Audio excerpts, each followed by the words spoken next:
Hi అండి, welcome to e-money@9 వాల్గోస్.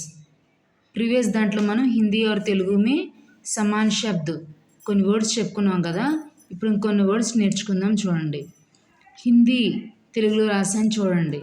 వృక్ష్, వృక్ష అంటే చెట్టు హిందీలో, తెలుగులో వృక్షము అన్నా కానీ చెట్టేనమాట.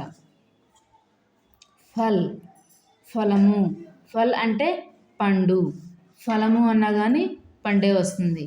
దేహ్, దేహ్ అంటే శరీరం, దేహము అన్న శరీరమే. చూడండి, అన్నీ ఒకటి మీనింగ్, కాకపోతే తెలుగులో దేహము అంటాం, హిందీలో దేహ అంటాం. ఇక్కడ శరీర్, శరీరము, శరీరం అంటే శరీరం, ఇది అంతేనండి. మన్, మనస్సు, మనస్సు అన్నమాట. హృదయ్, హృదయము అంటే హార్ట్. కర్, కరము అంటే హ్యాండ్ వస్తుందన్నమాట. కమల్, కమలము, కమల్ అంటే లోటస్ అన్నమాట. శ్రమ్, శ్రమ. పరిశ్రమ్, పరిశ్రమ.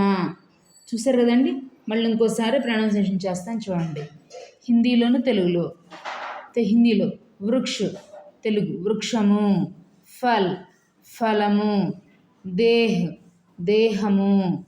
శరీర్, శరీరము. మన్, మనస్సు. హృదయ్, హృదయము.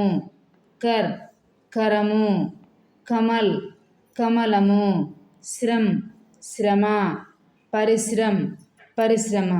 చూసారు కదా, డిఎనండి తెలుగులోను హిందీలోనే ఒకేలాగా ఉన్నాయి. వీటిని సమానార్థి శబ్ద్ అంటాం. సమానంగా ఉన్నాయి వర్డ్స్ కూడా చూడండి. హిందీ और తెలుగు మే సమాన్ శబ్ద్, హిందీలోను తెలుగులోను సమానంగా ఉండే వర్డ్స్ అన్నమాట. ఓకేనండి, మీకు అర్థమైంది అనుకుంటున్నాను.